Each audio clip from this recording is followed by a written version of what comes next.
Hello, everybody, and welcome to Plague Pals. Hey, Maura. Hey Bill, how's it going? It is going well. I am Bill Corbett. This is Maura Quint, and we just had a sort of a tech failure, I think it's fair to say. Yeah. Unprecedented in these troubling times. This is my Um, first one ever. I've never seen this happen ever before. we started a show, we were gabbing just brilliantly. It was like the Algonquin Roundtable for like 5 or 10 minutes, and then our screens froze. So that's lost to the ages. I don't know what to say.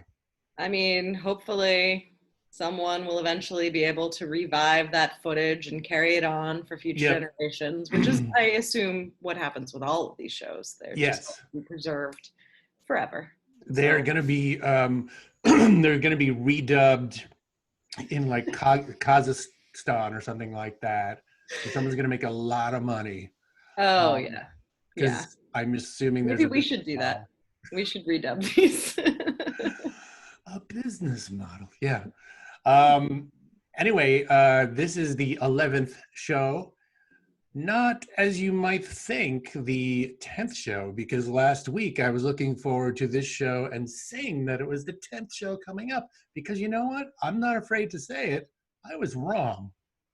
Yeah. That took a lot of guts, and you're very brave, Bill, for admitting that you can't count to 10. I would I would not do it if it weren't so obvious. But yeah, I have lost my ability to count. In my defense, I once did know how to count to 10. I no longer do. But yeah, I last don't know week if I we should was, believe that. I have no proof that you could ever count to 10, frankly. I mean, like, there's no real reason for us to think that that was ever the case. You may have just been trying to hide it all these years. wow, this Speculating. feels like a Lifetime movie pitch here. It's an intervention, Bill. I need you to count right now. The man who couldn't count to 10. 1, 2, 3, 4, 5, 6, 7, 9, 13, 4. Yeah, that sounded So right. there we go. That sounded good. So I was saying that it would really be nice to reach 10, 2 digits last week, not knowing that we had done that, in fact, as we were talking there, because I am innumerate, which is the number version of illiterate. But this is the 11th show, as it turns out. Turns out. We go to 11, to quote Spinal Tap. But this is related to other podcasting news. Starting after next week's show, which will be an even dozen, and this was my OCD. I was imposing this on Maura. I wanted to end on 10, but we're going to end on 12 instead. 11 was not in question. It just can't happen. Icky odd numbers.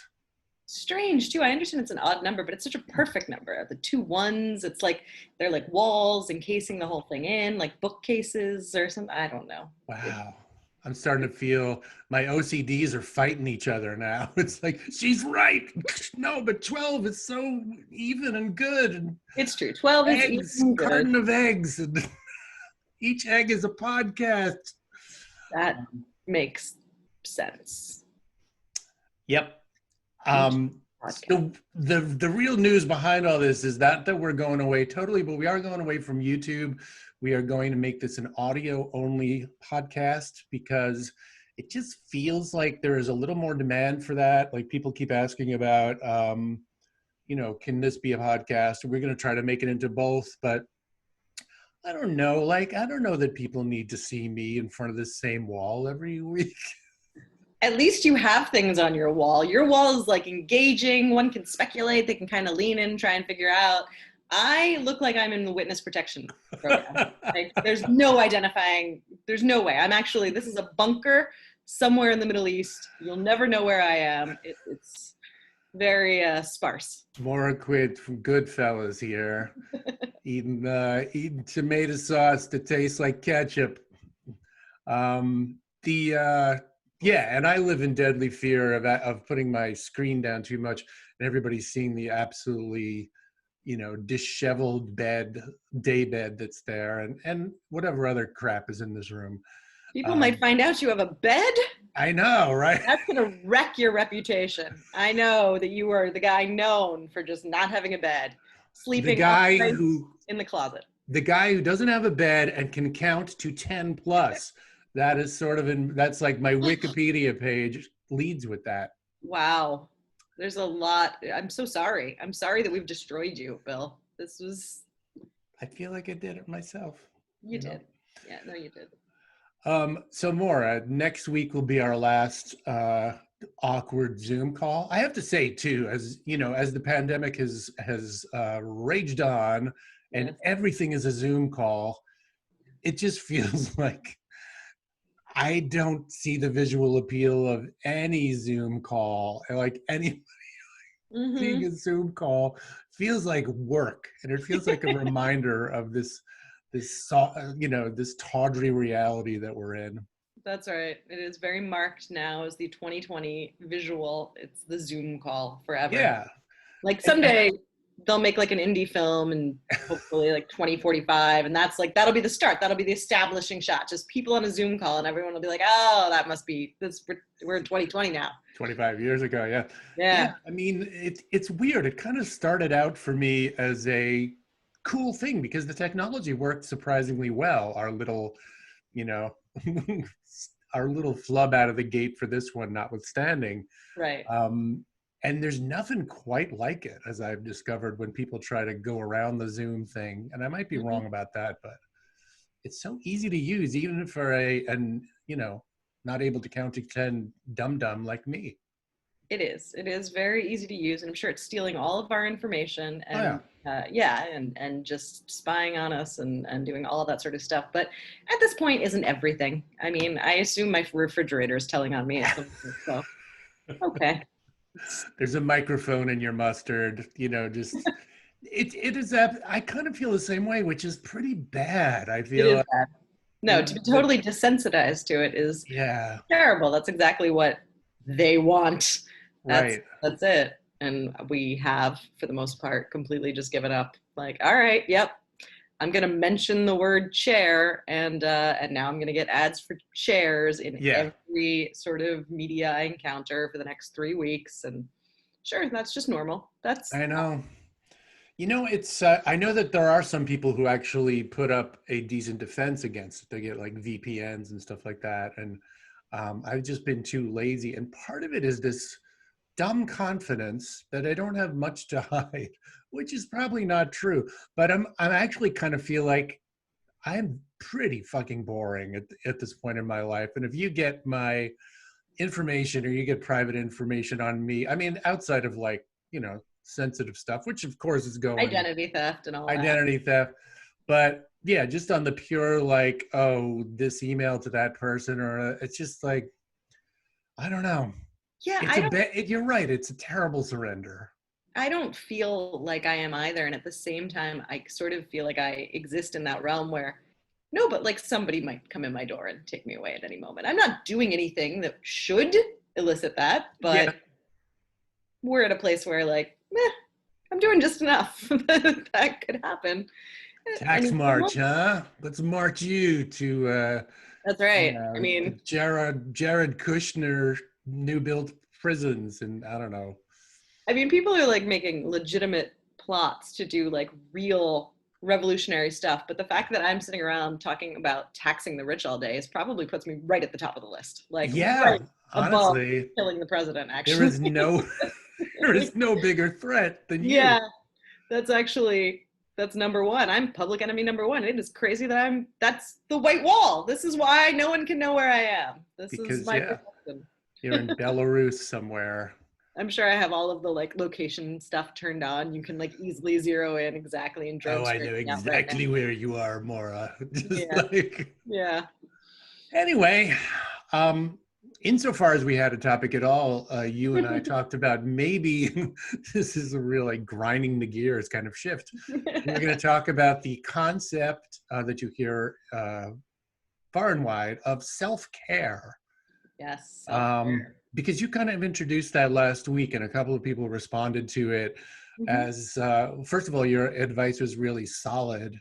But it felt like something that we could just maybe talk about a little more because it does, it has so many aspects to it, and some are ruthlessly cynical and some Yes. are extremely good common sense and actually even politically good common sense, in my opinion. So kind of, can you recap more or less what you said last week? I mean, the general idea. Wow, that's a tough one for me. Can I repeat anything I said 5 minutes ago? Usually not, but Just make it up. Just make it I'm just up. gonna No make one's it going to up. be Let's checking. assume that I What said is self-care to you? Let me put it that way. essentially Like, what does that mean to you?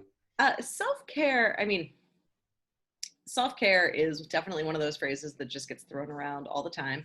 And I think the majority of time when you're hearing it, someone is using it because they want to sell you something. It's like hand in hand with capitalism right now. Um, but as a concept of actually uh, affirmatively taking care of yourself, I think it is an important thing.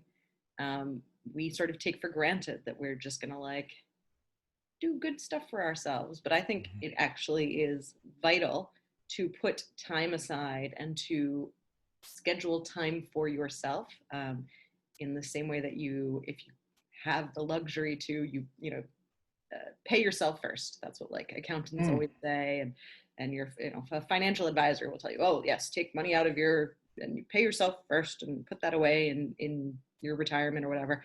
All of these crazy concepts that no one has anymore, like paychecks.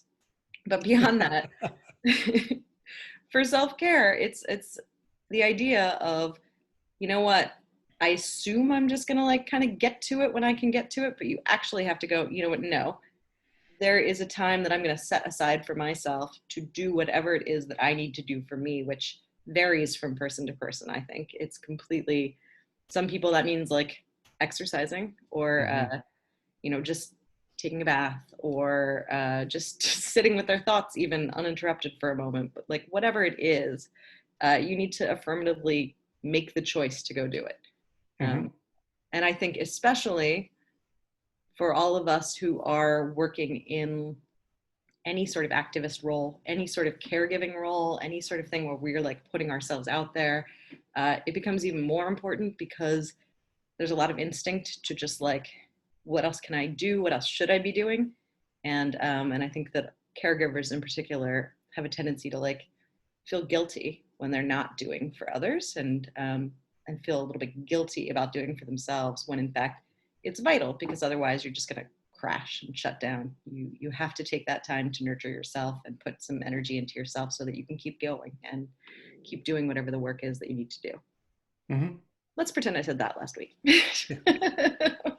I mean, you could do no better than to have said that. I think you just absolutely nailed it. And it is weird. My reaction to that phrase self-care at this point is so knee-jerk in, Yeah. and thinking about the first part of what you said, that it is, trying to sell something and commodifying the idea of um, just giving yourself some needed rest and mercy as a human being. So Right. I think I said this last week. The avatar to me is Gwyneth Paltrow. Fairly Right. or not, it just feels like she has made this shrine to, Self-care empire. yeah, and weird weird facets of it, like the all Vagina the egg. all yeah. Thank you for saying it, so I didn't have to say I it felt first. as though you didn't want to have to say I was that. going to say the jade egg, but we all know where it goes.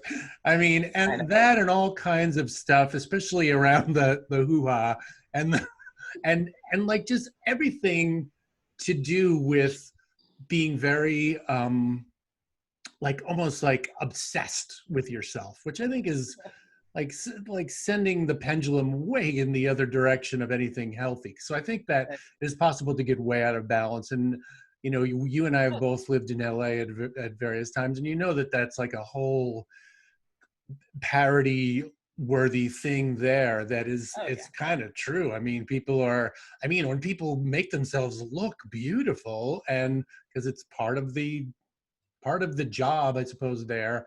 But Right. there's a level it gets to, is like it's just this weird stew of health and spirituality and capitalism, and it gets all mixed up into this weird thing, and voila, you get Gwyneth Paltrow. Yeah. Well, there's self-care as it should be. There's self-care like that you're actually doing for you, and then there's performative self-care, where you're just trying to create that you are this, the peak of whatever it is. I'm balanced and I'm healthy and I'm centered and all of those sort of hype words, but you're not actually doing anything real for yourself. You're just trying to effectuate that as your persona, which is, that's where it gets into like utter nonsense and just ridiculously. But actually doing good things for yourself, like for instance, your self-care might be saying hoo-ha instead of vagina. That might be your way of taking care of I yourself. think it's funny. I'm sorry. I thought it was great. My wife uses it like humorlessly, and I've adopted it, but I'm not scared to say, that word. I'm just Sure. not. Sure. The V word. But I think you're right. And not only, like, this is just sort of a sidebar, but not only do what I think of as like the LA mindset of that, which is not just in LA anymore. It's like any No. moneyed suburb in the country where people have vaguely bougie aspirations, or whatever, there's like an upper middle class up, Right. and as you get further up it gets more ridiculous, like up the income scale, because they have more time in their hands and more money to throw around, so they can take like entire weeks doing some weird spa treatment. I don't really have theoretically anything against that. It's just, but when people use the word balance, it feels like, it, check the balance in the other direction too. Like, are you all about self-care? Then what is life about, really? Like, what are you doing besides caring for yourself? Well, it also gets used, I think, like, so it fully just gets used as that kind of look how much money I have. Like, Mm-hmm. I could have told you about my vacation, or I could have told you about this car I bought, but instead I'm going to tell you about this like $5,000 treatment I'm getting, and how I have my yoga teacher come to my house and spent, like, because of self-care, and you can sort of position it at that, and it's just another way to like strut and uh, just be disgustingly capitalist to the core. Right. But I think it also gets misused as an excuse for selfishness beyond any, like, I mean, that can be in connection with wealth, but people without wealth can use it that way too, as a way Mm-hmm. to sort of be like, I don't want to deal with whatever you have or are doing, or whatever it is that you're asking of me. I don't want to deal with it. And maybe I should be dealing with it. Maybe it would even be healthy for me to be dealing with it, but I'm going to not deal with it. And I'm going to use this sort of like shield of self-care as a way for me to like get around it and not have to focus on it.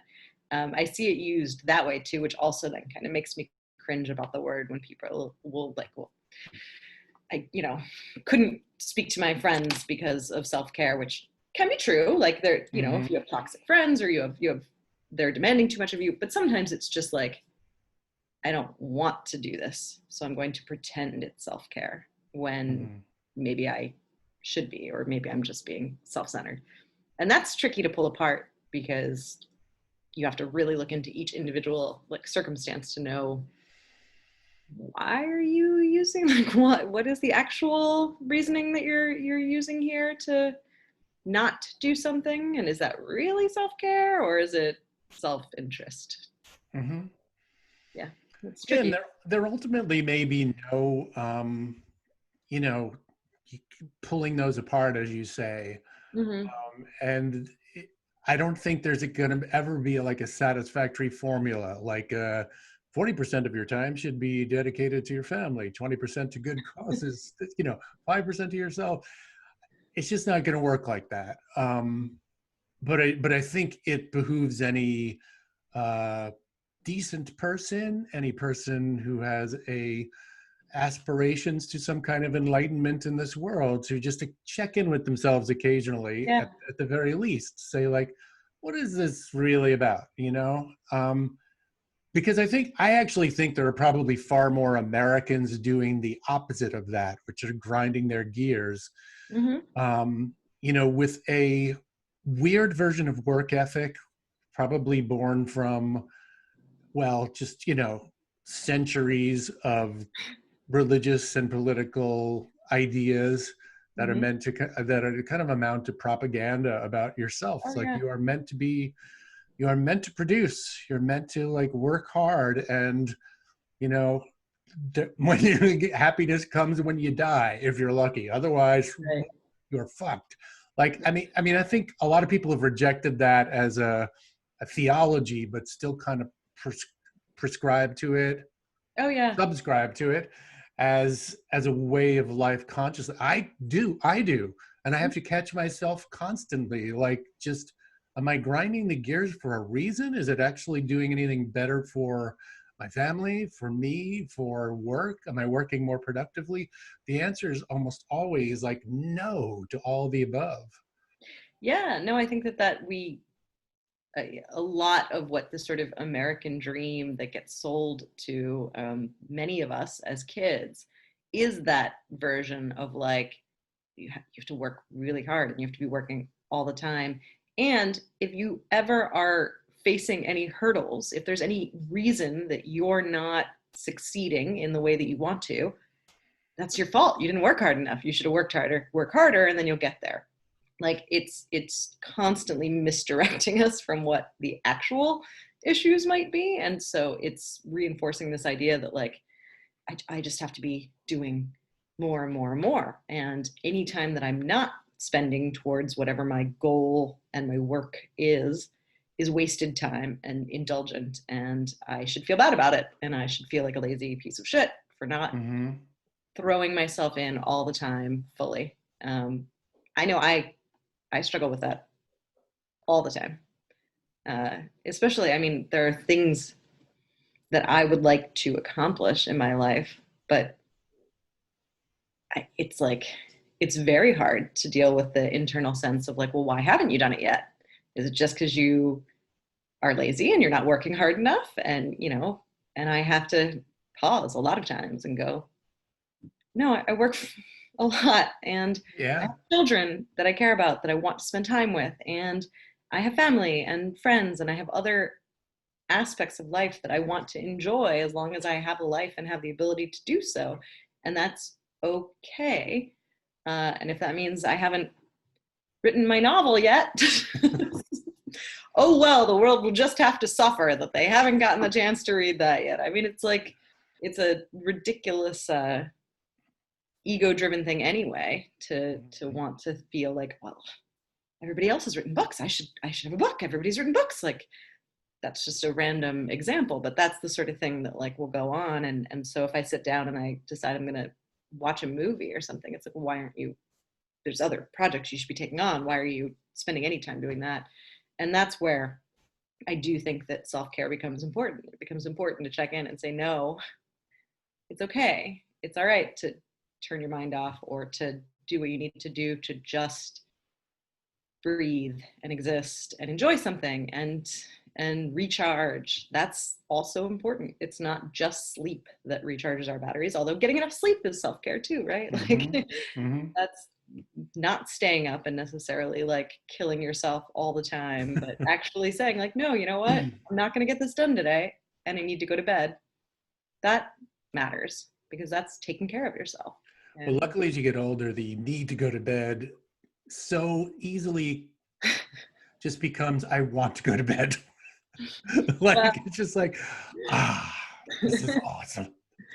I worked all day for this moment. Um, yeah, yeah. I mean, you just said it so well, and I think it's, you cannot escape the philosophical underpinnings of this. It's not to say that everybody needs to make more work for themselves figuring out what their philosophy is, or grind those gears. Like, that's a Write it trap. down. I want it in like a nice, clear sort of way. The sentences should be concise and Get that precise. thesis out, That's right. please. That's right. What is the meaning of life to you? On my desk tomorrow. 500 words. but No more. Shrink it down.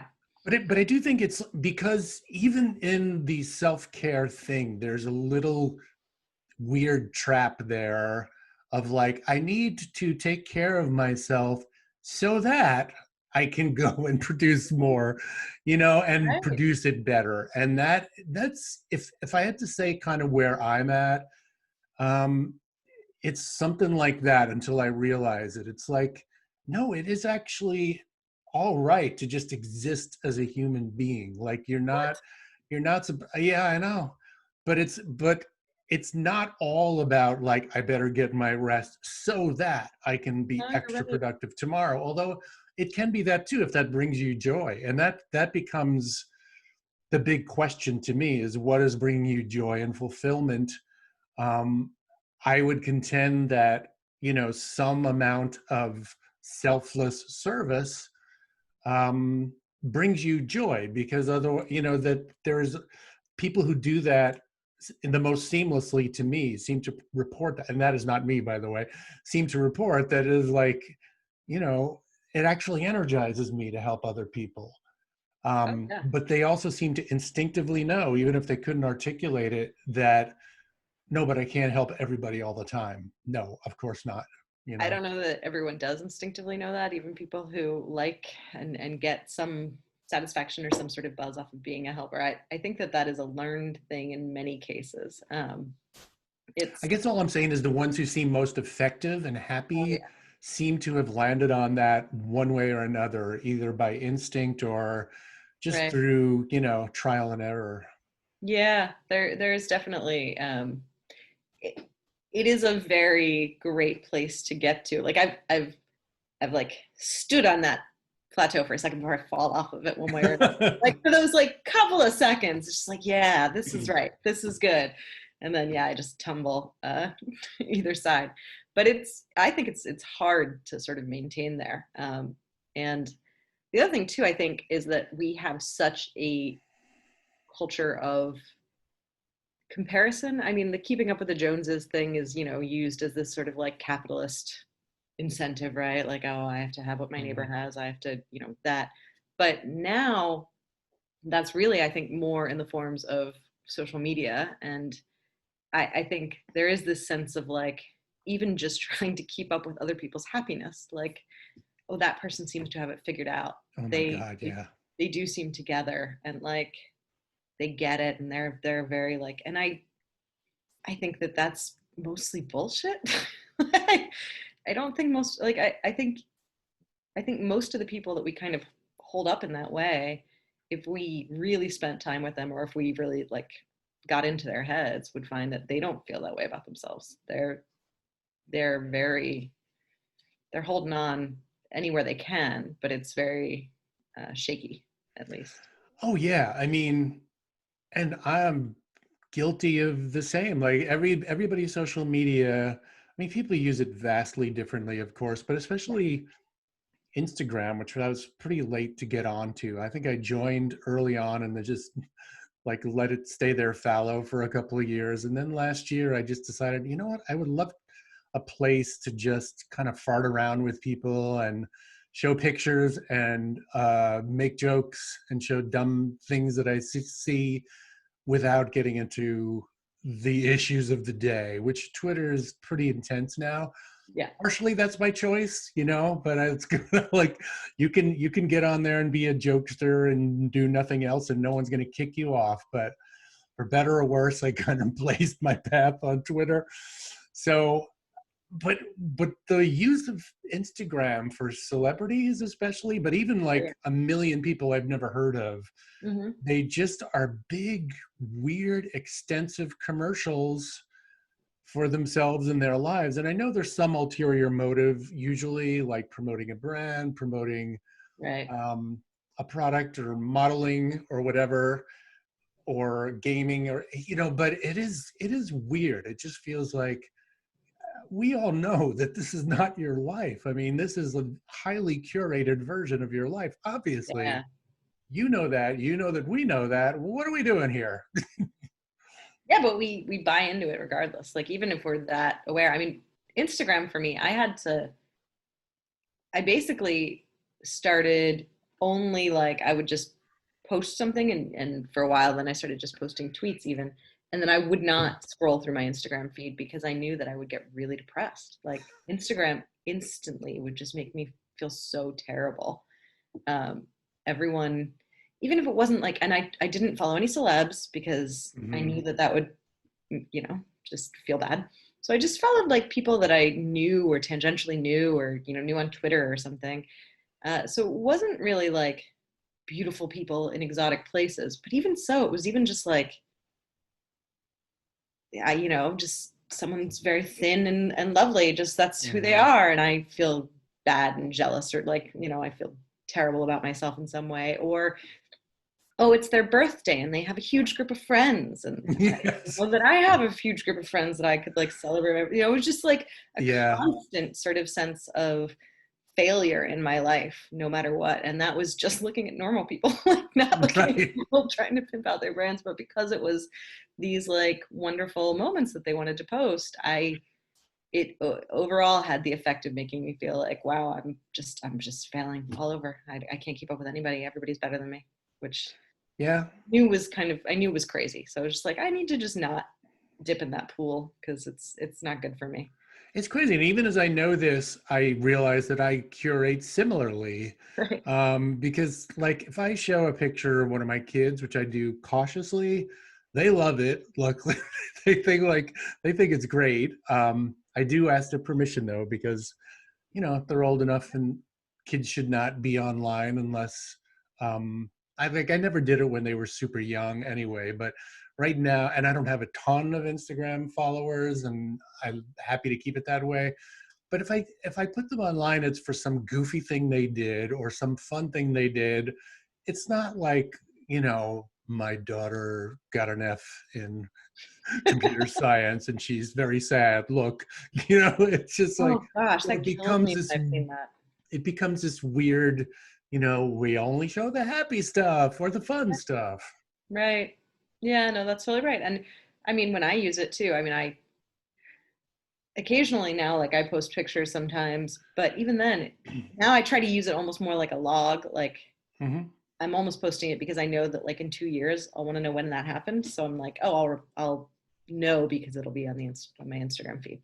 But even then, like then I have a whole other thing too that I get like really sucked into of posting a photo of myself gives me tremendous anxiety because I then also like I only want to post photos of myself that I feel good about, that I don't hate, while at the same time, well, I don't want to post photos that like are so good that they're not true to me and that Oh if my somebody God, met me yeah. they'd be like you're catfishing, you know, kind of thing. Like so then I like get really neurotic about like, well, okay, do I look nice enough that I'm not sad looking at myself, but at the same time, like not nice enough that if I looked in a mirror, this would be a fair Right. moment, even if it's a flattering angle or like a good lighting moment. It's not crazy over the top, and then that sends me into a whole like spin of anxiety, just like just trying to What's post. the sweet spot? That's just that perfect zone.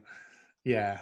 It's awful. I hate it. I think it's fair to say that does not sound like self-care as we No, aspire to. that's sort of that's much more self-abuse, really, and not in the masturbatory sense of it. just Right.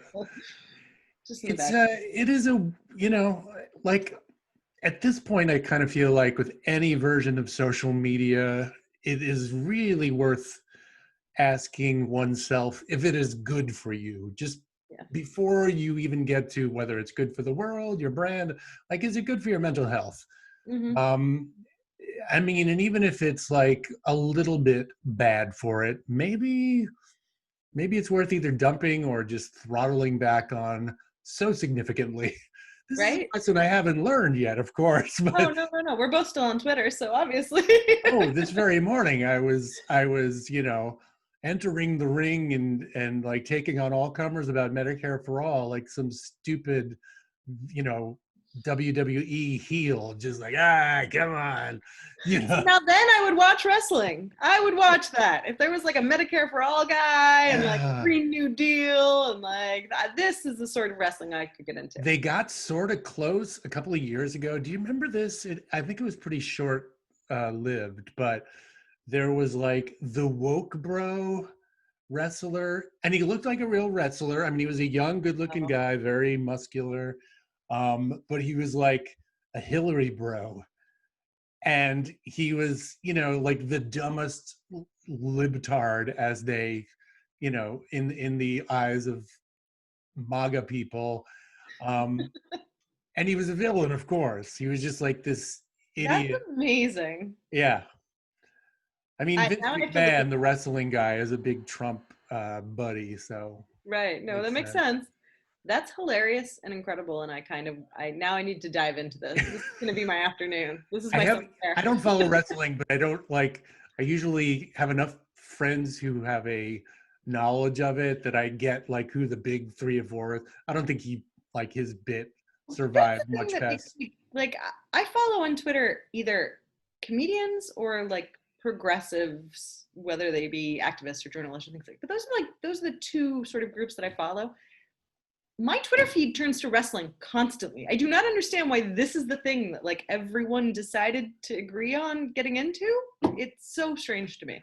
I am baffled too, I got to tell you. And I know some of those people are, some of whom even have like had like wrestling podcasts or still Oh, do that are making them some money and they're enjoying it. And they're very smart people. Their politics are like, they're very sophisticated people. They just get into wrestling like some people get into like the opera like or some. that makes sense to me that some people would be it. The thing that I feel like I missed out on is I feel like everyone got into it, and I feel like no one told me. I feel like there was just like something that went around where it's like, so we're into wrestling now. Like that's the thing. Everybody, we're gonna all like, and I feel Hey guys, keep Maura off this email it chain, must have been on okay? Instagram. It Right. must have been that they are all like, hey, if you want to have Yeah. a cool life, you got to get into wrestling, and I wasn't checking the feed, you know. Yeah, I Missed mean, it. it is astounding how many people are seriously into wrestling. And like you said, it does seem like everybody at times. It does feel like lefty politics people really got into it at some point, and I don't I don't get it. I even know one guy. Do you know um oh God, I don't know, I forget his real name, but he's like at Krulge, Crulge on Twitter. Yeah, I know the His account. name is Timothy, and I forget his last name currently. But I had him on my old podcast. He is a Medicare for All expert, just an amazing person to listen to and have him explain it. I went to an event he did here, and he was like this weird, and he's like a metal rocker too. He's just the coolest young guy, and he has got this like tent revivalist fervor when he talks about Medicare for All in front of groups, and it's amazing to watch. And it really is like, oh, somebody is actually bringing passion to this Love issue that. and knows it top to bottom. Well, I learned that Tim has a wrestling league. Not only was he like interested in wrestling, but he had like this kind of weird party time wrestling, I think it's called, in Texas. And even though he lived in New York, he's from there. And they Okay, had all these weird characters. But to me, that's just like not only fans of wrestling, but started their own leagues. amazing. Yeah. So I think our conclusions so far about self-care is get into wrestling, Get into start wrestling. your own league if you can. Yeah, never take a picture of yourself. These two Never things. take a picture of yourself unless you are in like a wrestling, Yes, that's get the up, only acceptable or selfie. yeah, one of those luchador Little masks. luchador mask. Yeah, that's perfect. I feel like maybe I will get into wrestling. It seems like I mean, I understand the like over the top flair, the dramatics, a little bit of violence, you know, but in a controlled way. It I doesn't sound heard it terrible. described once as like a soap opera with violence, or a ballet of violence, just like fake I don't love the violence, but ballet either, though. very athletically done fake violence, Right, right. with really corny storylines, like really like as the world turns level, you know, ongoing drama.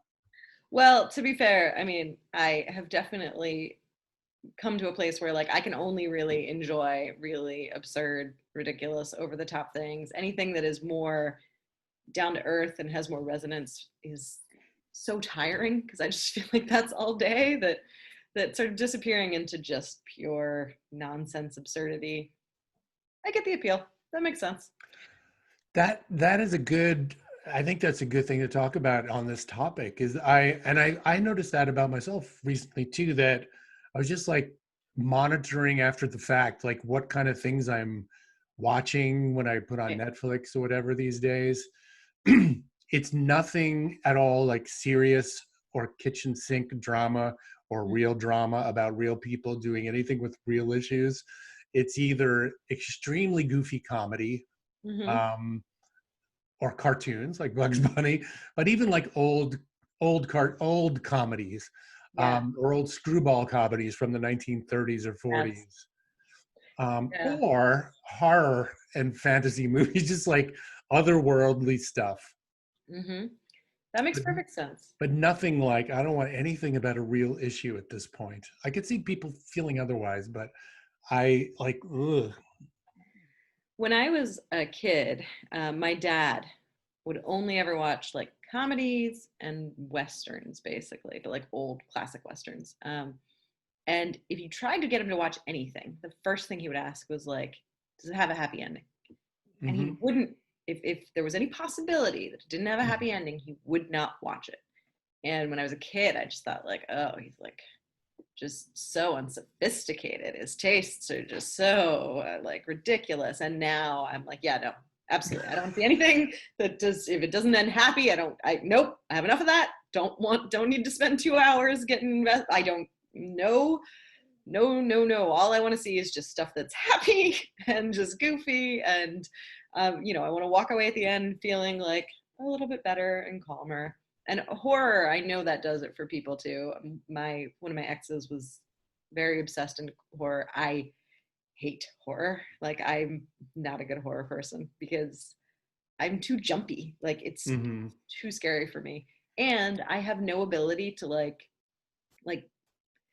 if the gore is like really over the top, some people just find that really entertaining, but I can never divorce it from like that's Mhm. a limb being ripped off. Those are like it, and that just makes me feel ill, even if it's super goofy and absurd.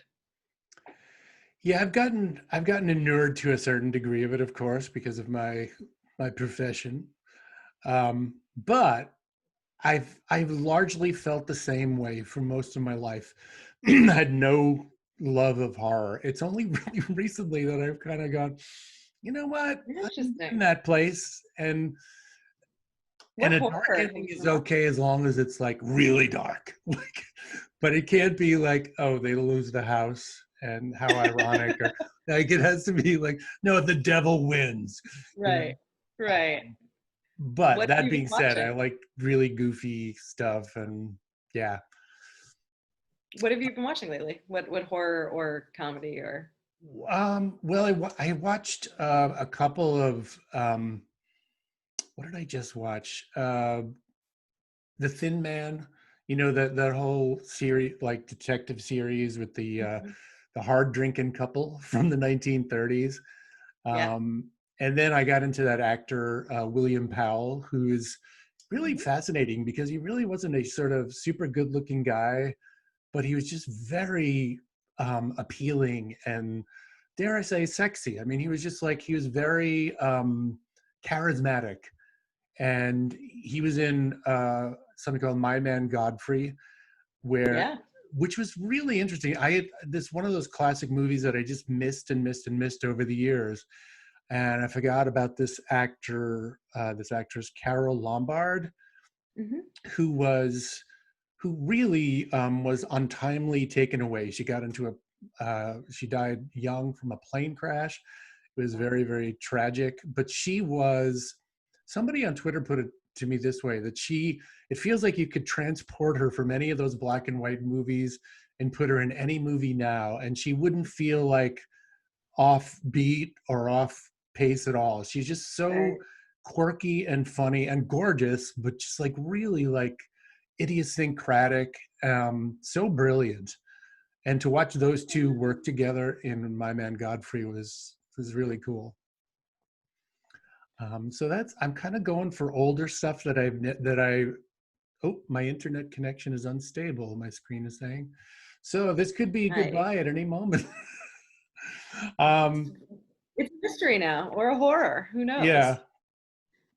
No, I've been watching lots of old movies. I just, which I always love, but that I do find like something about the fact that they are just not set in any sort of modern times that I have any like immediate connection to also sort of gives me that distance in time and space, which is helpful to kind of lose myself. Trump doesn't exist in these worlds. He Yeah. hasn't even been born in half of the movies that I'm like, Yeah. it's the world before any of that. So there's, I mean, Hitler was around and all that, but He was still painting. No. I mean, Um, right. I what just watched, strike? Go ahead, go ahead. Maura. Oh, I was just gonna say, I just watched Mildred Pierce. That was the one that I had avoided Oh yeah. somehow. I'd never seen, and That's a finally tearjerker, isn't it? watched. Yeah, it was intense. It was like the opposite of everything I've just said in terms of like something doesn't have a happy ending per se, and it's very, but the black and white and the fact that it was all very noir, which is super Mm-hmm. stylized, gives that additional distance and alienation effect, I suppose. But I loved it. It was fantastic. It's weird when you see movies from a lot of the movies from the early 50s, the early 30s, when they were kind of, the switch to sound was quite recent. So a lot of what they were doing was just like seeing what was on Broadway and saying, hey, we could film that and make it a movie. And My Man Godfrey apparently was that. Oh And wow. it shows, like, it's very dialogue heavy. It doesn't leave the house much. Hmm. um, and it's funny because in the world of silent films, like, obviously the visual was everything, so it just got very domesticated for a while there in film history. So you needed actors like William Powell and Carol Lombard who could just like rat-tat-tat-tat with each other. Right.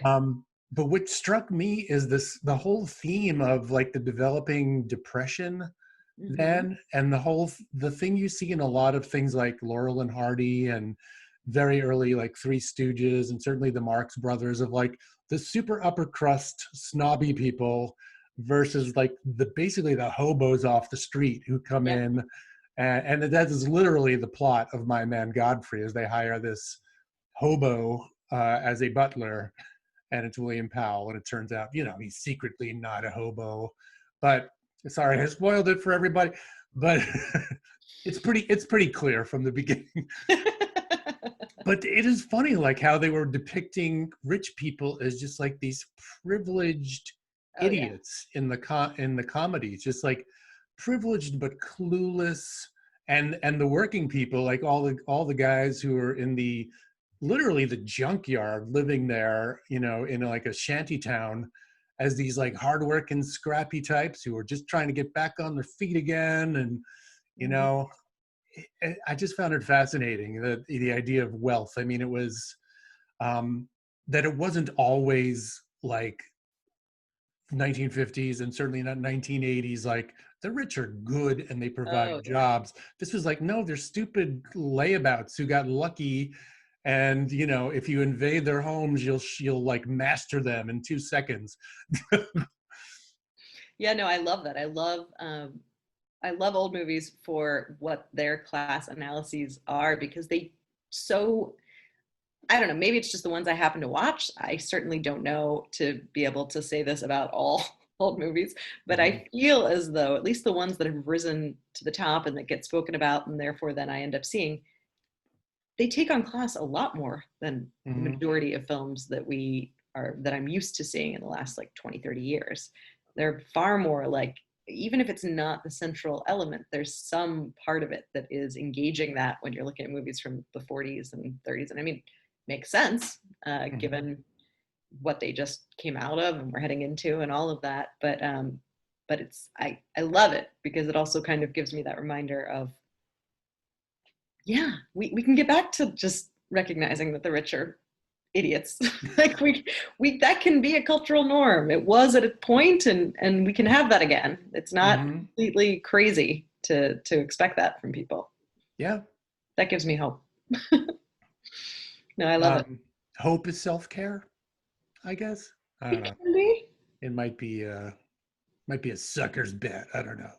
What other self-care do you do other than, I mean, Well, hey, I don't call it self-care because, my God, that is not of course very not. manly. Of I go course to the not. shooting range. I Throw some box. axes, I box much younger men and defeat them. Um, no, like for me, self-care, like this is what we were talking about before, that I have had to work to uncouple it from achievement, so that like working out used to be self-care to me. Whether I do it or not, we're not going to get into that right now. But I started to realize, like, all right, I have some time, I better take care of that Yeah. grind of my existence, like make myself healthier and better looking, so Right. in order to achieve my goals.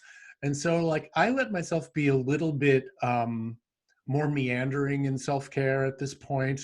Hmm. I actually do meditate, and that has been great.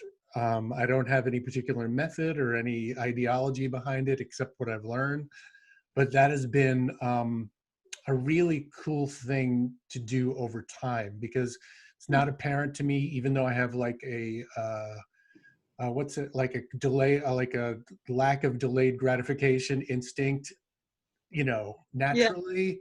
Yeah. Once you meditate for more than a couple of days, it actually, you start to feel it as a set point, that a little bit calmer, just a little bit. So that's kind of what You've like reached enlightenment, right, bro? Like you hit that peak, right? That's the goal. I think That's the that's been point. obvious since our first broadcast, that yeah, I mean, I was gonna say you had a sort of at peace with the universe glow about you. Mhm. I am arming even as we speak. No, I mean that's one of the things, is I don't really put any stock in that. I really think of it as whatever on the scale you want to call it, a spiritual tool or a medically calming thing that doctors recommend, which they do. Um, it's been really helpful. So, and like just things like taking the dogs for a walk, it's necessary at times, but I like that it's slow and Yeah. outside. I go outside basically because I'm at the computer so often. Hmm. um, I hang out and do stupid shit with my kids. Um, they're not going to be living here forever. I don't want them to. They don't want to be. But it's like it's a time. It's a special time that is not going to be forever. So just like hanging out and watching dumb stuff with them, or playing a video game or whatever, is Hmm. kind of important. It is important. It absolutely is. And it's fun too. It's not like I'm doing it out of duty. It's like, oh, I get to just like hang and be, I don't know, non-productive for a while. Yeah, and the self-care element of that really just might be telling yourself you don't have to be specifically productive in whatever it is, Mhm. that it's not something that you're trying to necessarily achieve. I think that's what you said was a really good point, because that is something that we do a lot. We try to even use those times to be productive in some way, or to think that like, well, it's because I'm going to be able to get more work. Right.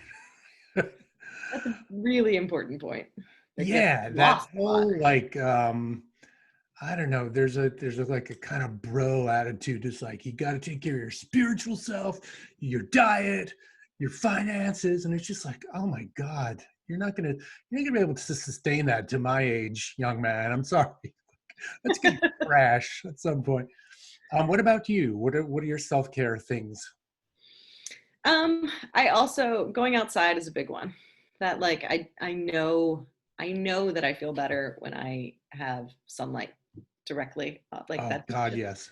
it's dumb and it's straightforward, but I didn't really, I don't think I knew it until I lived in Los Angeles, and the sun was just always there in such a very nice way that when I moved back and went through sort of seasons again, I was like, oh, this is seasonal affective. Just that's a real thing. Like when you're not Hmm. in the sun enough, your body reacts. And so I know that like that's something I need to do, to sort of force myself to go outside and see sunlight, as much as though my instincts are more like hide in a cave and just hibernate and, be in the dark all the time. And having my brother's dog, who you met a Mm, few episodes ago, absolute star of the podcast. he's the best. And so getting to take him for a couple of weeks is like forcing you to go outside is so nice. And I love having that as an excuse. And the other thing that I've actually been doing a lot lately is cooking and cleaning, which, but like, I just find that if I just take a moment to clean something that is not like immediately a mess, but like a drawer that I haven't looked at for years, or some box of books, or like I'm gonna take all of the cups out of a cabinet and like actually clean the things underneath. It's actually meditative to me. It's very like calming Mhm. because I'm physically doing something and I can just sort of turn my mind off. It doesn't take any mental energy. And that's my problem. I've tried meditating lots of times, but I suck at it. But cleaning, like when I'm busying my hands in some way, then I have that ability to let my mind go a bit more free, um, and and so it's not really about like whether or not the cabinet gets cleaned. It's more just about not being focused on all of the things that I feel like encroaching upon me that I should be doing. Mhm.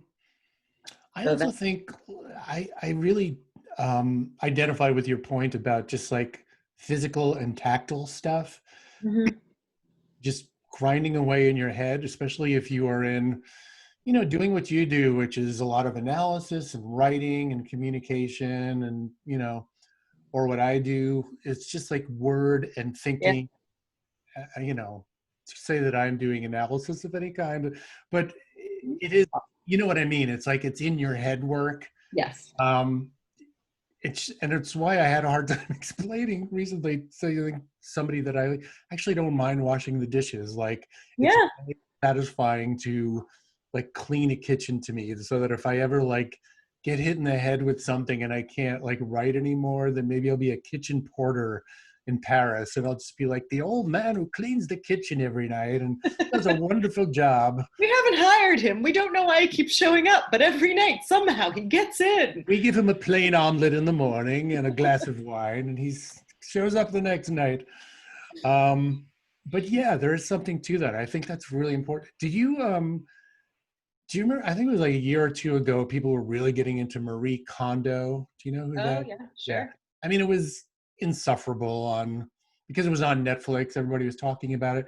But I actually thought once the smoke cleared from all that stuff, she actually had some really good basic points about um I don't know, just considering it an act of self-service to Hmm. do something like that. It's not so much about the result as about the, I don't know, the spiritual practice almost, or the meditative practice of like getting something in order Oh, and doing it as use your hands and um just the and kind of clearing out clutter as like a metaphor for clearing out your own clutter and all that it just really kind of speaks to me, however pop culture-ish it is, and it's worked for us to some degree. We have miles to go, but we had such a traffic jam of junk from kids growing up and growing immediately out of clothes, as I'm sure you know, like within a month, and oh. then all their toys like dating about a week after they take them out of the box, like A week? You got a week?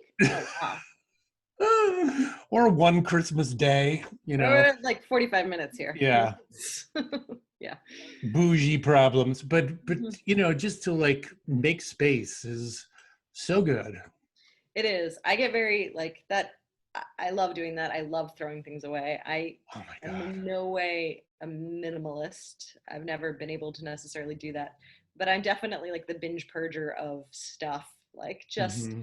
accumulate and then get rid of it. And House bulimia. a little bit of house bulimia. Although I think like that healthy version of Yeah, maybe not disorder, highly ordered. Um, yeah.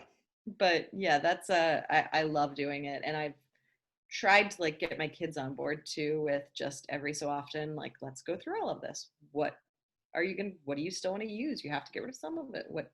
Um and then trying to couple that too with like other kids don't have stuff, let's give things to them, and Hmm. making it like a giving practice, and something that they get used to. Like you try and train your kids to have better traits that are just like imbued in them than you ever had. And it's always interesting because I always am also still grappling with like, I haven't figured this out yet. I'm just going to force you to somehow do it on a repeated basis and hope that it like Yep. takes in you. I'm going to But project it all onto you. My yeah, failure no, or success in this that's area depends on you, child. good. That's healthy. That's very But healthy. I have to say, on the optimistic side, as somebody who like was trying to give our kids ethical lessons early on, and often felt like they're sociopaths, man. They're just not on the uptick. Like every now and then they get a little sentimental, but it actually, I think you are planting a seed that Hopefully. sprouts later, as long as you're consistent about it and you cannot come at them too hard. You cannot preach too hard, which was definitely something I did a little bit of, but it does work. You're That's just good to know. planting a garden there. I suck at gardening. Everything I try to garden dies, so Yeah, that's not great for we're me. pretty we're But pretty bad at it here too. it's Um, really rough. Yeah, but that's good to hear that there might be some hope. yeah, I just think here's, like just in terms of like one thing I've learned as a parent is not to push too hard, and not, and I've learned it the hard way. When my kids basically going, all right, back the fuck off, in so many words, so many times that I kind of get it now. Yeah, I'm always afraid of that pushing too hard. I mean, like, there's who's the absolute psycho in the Trump administration who looks like the tall man? Which I one? know there's so many of them. But they are The, specific kinds of psychos, the like the dead-eyed Jewish, so like who oh, hates foreigners. Stephen It's Miller. Stephen Miller. Thank you.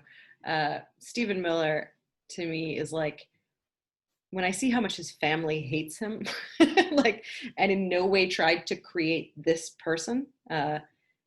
He's my worst Is fear. that so? I didn't know that. I don't know his background at all, His really. extended family, I don't know about his immediate family really, but I know that like his uncle wrote a whole New York Times op-ed of like Mhm. he's a terrible person. And I've seen some other family members like say, no, this is awful. They're like California liberals in general, and so like I just and I have no idea why he is the way he is. I'm totally projecting this like concept onto him, but it makes me feel like if you just push too hard, it Yeah. could just backfire completely, and they you just they get go around the bend. Yeah. total opposite of what you were going for, just as like a sort of spiteful, in your face moment. That's what I project onto him. That's what I assume was him, and I'm terrified of that for my kids. So I'm very like, I mean, it's all just ideas. We could just explore it. I'm not I telling highly you. doubt it. Yeah, who knows? Like, yeah. Well, and then there's the who is that congressman whose siblings, like he's got 5 adult Oh siblings or 4 adult siblings. yeah, that was great. He's some absolute piece of shit. That was But great. his siblings all like took out an ad saying, he sucks. We all think he sucks. I feel like he lost. That was in the 2018 election. I don't know. I I don't don't know, honestly. That was during the 2018 election, and that was one of my favorite things that I have ever seen. Just a ton of siblings. Actually, our brother blows. Yeah. Paid for by the Yeah, you don't see that very often. Paid for by Thanksgiving. Right? Paid for by a lot of painful Thanksgiving where we listen to this asshole pontificate over stuffing. Exactly. Oh, yeah. I want to see more of that. People just completely coming out and saying, yeah, no, I'm sorry. This family member is a fucking terrible human being, and I don't want to be associated with them at all. I mean, I have family, like, there are definitely family members that I have that if they ran for office, I would be taking out one of those ads. I'm sure that's the case. Yeah, I'm not going to get into it too much, but I do have a family member who I fear may someday, not immediate family, Yeah, no, make I'm a break for politics. In which case, I'm going to have to start like lower the boom.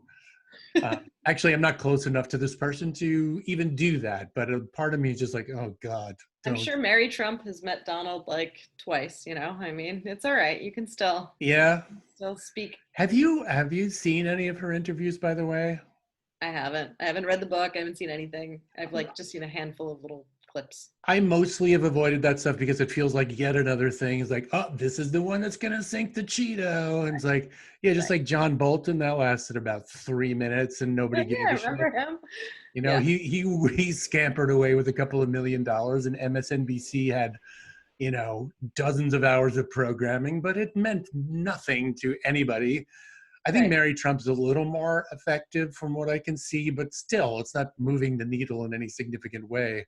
I don't know who or what it would be affecting other than like just people who already wanted to hate him, which we all do, but like Yeah, just take some joy in reading that, I suppose, because I don't. It's like, I get it. There's nothing you can tell me, really. I do think there may be some value after the fact for Yeah, historians of yeah, this, I would but agree. like all this shit's been in plain sight forever. So I kind of don't feel like I don't think there's much more to be said. I mean, there's detail to be added, but it just redounds to the same basic themes and stuff. And he's not an interesting man. He's just No, a he's really not. consistently shitty, sociopath, narcissist. It's just this is all the stuff that flows from a person like that becoming president. Mhm. Yeah, we're just not used to that level of narcissism, I would say. We're used to a lot of the levels of the other stuff, actually, but the narcissism is particularly jarring.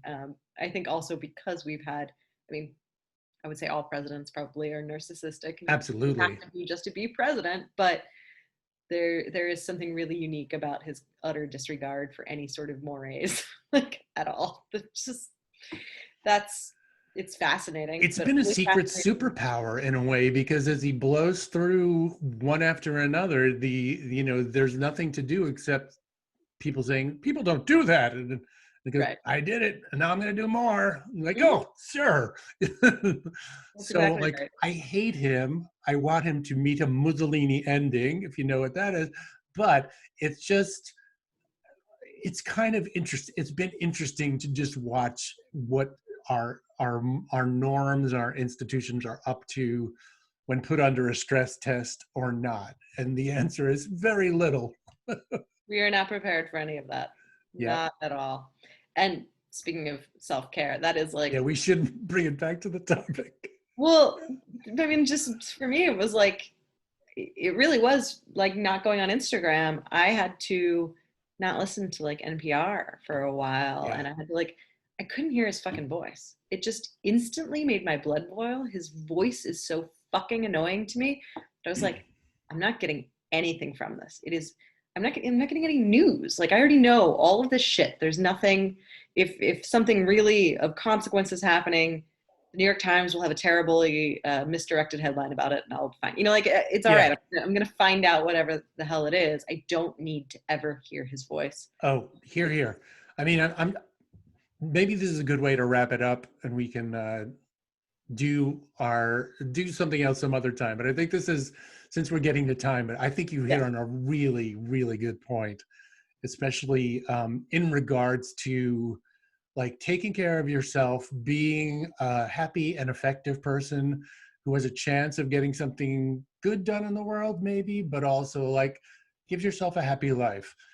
I feel bad for friends of mine at this point who are just following Trump's every fucking word with Hmm. bated breath every day.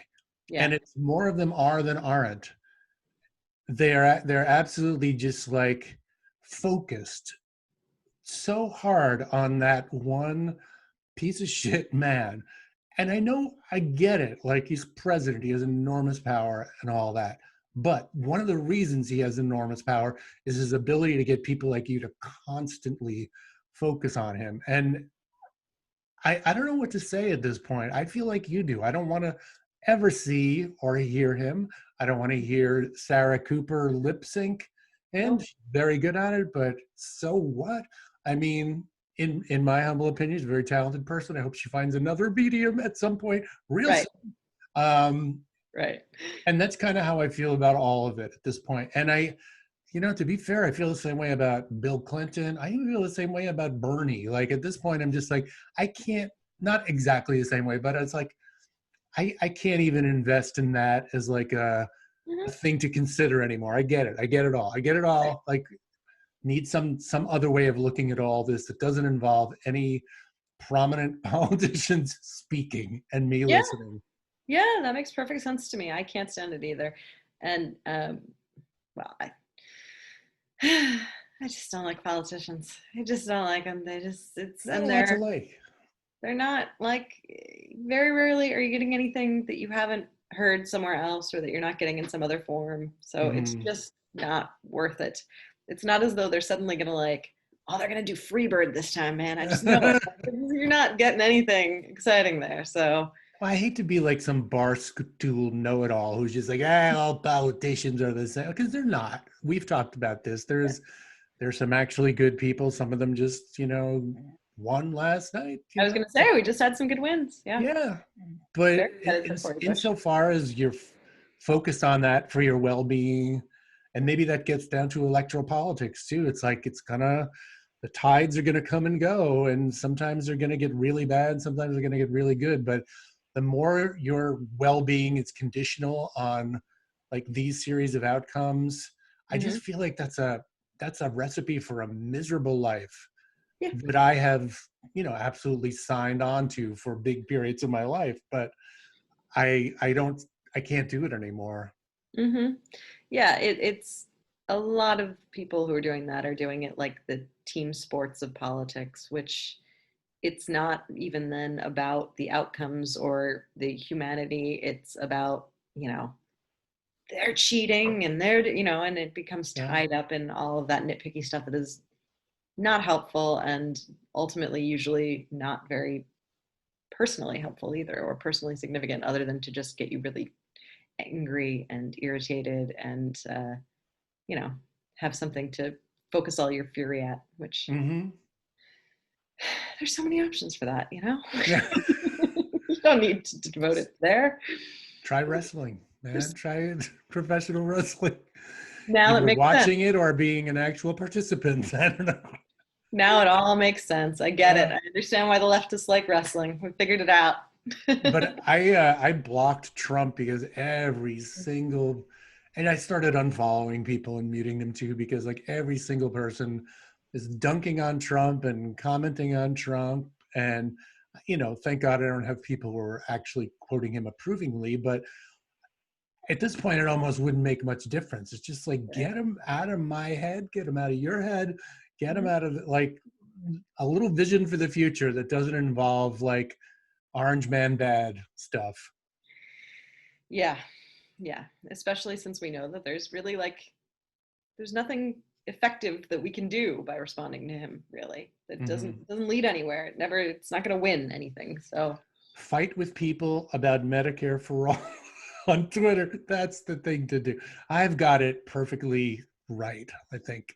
I mean, that's the meditating coming into play. You've Yeah. found that exact place where you need to be. Oh, that's so not true. It's hilarious.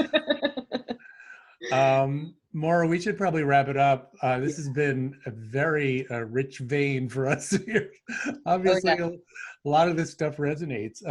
So this may become a self-care podcast, All about self-care. and we will be selling our fine line of genital-based, very expensive Very expensive. cleanses and detoxifiers, and I don't know what Absolutely. else. Whatever else you And do with homemade that. cookies.